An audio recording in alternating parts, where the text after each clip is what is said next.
ভারী বর্ষণ ও পাহাড়ি ঢলে কক্সবাজারে প্লাবিত হয়েছে বিস্তীর্ণ সব এলাকা, তলিয়ে গেছে সড়ক, কয়েকশো পরিবার এখন পানিবন্দী। রোহিঙ্গা ক্যাম্পে পাহাড় ধসে মারা গেছেন শিশুসহ দুজন। অন্যদিকে খাগড়াছড়িতে অনেক এলাকা থেকে পানি নামলেও কিছু এলাকায় এখনও প্লাবিত। সড়ক ডুবে যাওয়ায় মাঝপথে আটকা পড়েন সাজেকমুখী অনেক পর্যটক। সিলন ফ্যামিলি ব্লেন্ডের কড়ালিকার আর সতেজ স্বাদের পারফেক্ট ব্লেন্ডে স্বপ্নেরা মেলুক টানা। একদিকে ভারী বর্ষণ, অন্যদিকে পাহাড়ি ঢল, ফলে পানিতে তলিয়ে গেছে কক্সবাজার টেকনাফ সড়ক এবং উখিয়া সহ প্রায় সব নিম্নাঞ্চল। জালিয়া পালংখালির ঘরবাড়ি প্লাবিত হওয়ায় অনেক মানুষ পানিবন্দী। আমরা প্রায় 20,000 মানুষ পানিবন্ধ হয়ে আছে। এইভাবে যদি চলমান থাকে বৃষ্টি, তাহলে আমরা আরও ক্ষতিগ্রস্ত হব বলে মনে করছি।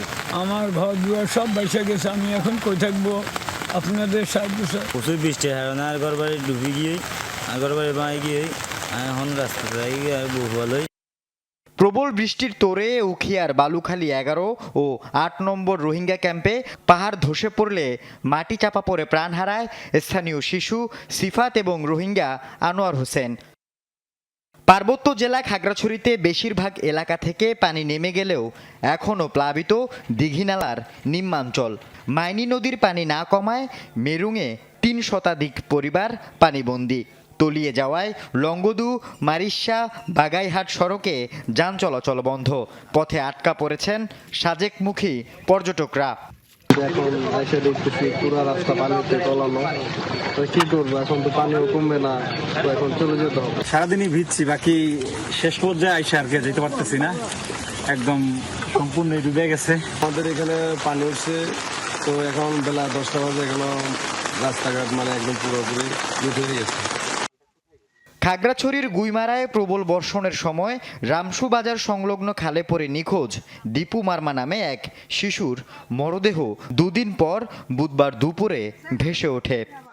এদিকে প্যান্টটা দেখা যায়, তারপরে করে দেখে যে সব পাও পাওয়া গেছে, তারপরে হাত পাওয়া গেছে, আর এই পিঠটা দেখা যায়, মাথা দেখা যায় না, মাথাটা ভিতরে ছিল।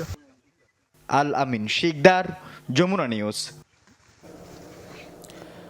দর্শক, এবার খাগড়াছড়ি থেকে আমাদের সহকর্মী শাহরিয়ার ইউনুস সরাসরি জানাবেন সেখান থেকে বন্যার অবস্থা। শাহরিয়ার ইউনুস, একটু জানতে চাই আপনার কাছে যে পানিবন্দী এলাকায় সবচেয়ে বেশি খারাপ অবস্থা আমরা দেখছি যে খাগড়াছড়িতে নতুন নতুন কোন জায়গায় পানি নেমেছে আর কোথায় আবার নতুন নতুন জায়গায় প্লাবিত হয়েছে, তাদের অবস্থাগুলো বা এই ভোগান্তিতে থাকা মানুষের অবস্থা আপনার মাধ্যমে জানতে চাই।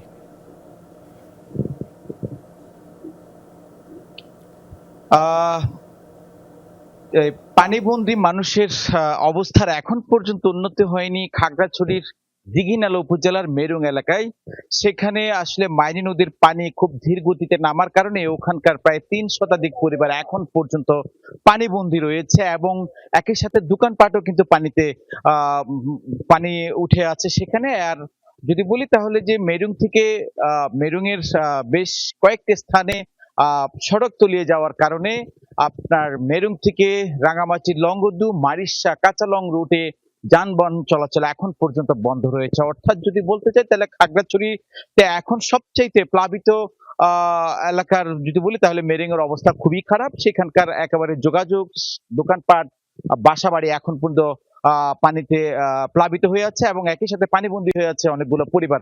অপরদিকে যদি বলে যাই তাহলে একই উপজেলার কবাখালীর যে এলাকাটি রয়েছে সেখানকার পানি নেমেছে, তবে রাঙামাটির যে বাগাইহাট রয়েছে সেখানকার প্রধান সড়ক এখন পর্যন্ত পানিতে তলিয়ে আছে। তবে আমরা জানতে পেরেছি বিভিন্ন মাধ্যমে এবং স্থানীয় সূত্রে যে দুপুরের পর থেকে সেখানে ধীরে ধীরে পানি নামতে থাকায় সাজেক থেকে পর্যটকরা বাগাইহাট অতিক্রম করে আসতে শুরু করেছে। অর্থাৎ দীঘিনালা বাগাইহাট পর্যন্ত যে সড়ক যোগাযোগ স্বাভাবিক হয়েছে সেটি বাগাইহাট প্রধান সড়ক তলিয়ে থাকার কারণে সাজেক থেকে পর্যটকরা খাগড়াছড়িতে ফিরতে পারছে না। তবে আমরা এখন যে অবস্থা, একটু আগেই যে তথ্যটুকু পেলাম সেটা হচ্ছে সড়ক যোগাযোগে কিছু কিছু করে যান চলাচল করছে, অর্থাৎ পর্যটকরা ফিরতে শুরু করেছে।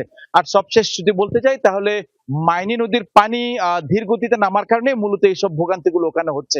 সবশেষ যদি বলতে চাই তাহলে খাগড়াছড়িতে যে প্লাবিত এলাকা ছিল সেটির যে নিম্নাঞ্চল থেকে পানি নেমেছে সেখানকার মানুষজন বাসা বাড়িতে ফিরতে শুরু করেছে এবং তারপরে অনেকটা ব্যাগ পেতে হচ্ছে, কারণ এই প্লাবিত হওয়া এলাকার কাদা মাটি মাটি জমেছে বাসা বাড়িতে, সেগুলো পরিষ্কার করে মানুষজন ফিরতে শুরু করেছে। সব মিলিয়ে যদি বলি তাহলে কিছুটা উন্নতির দিকে আছে, সেটা আমরা বলতে পারি।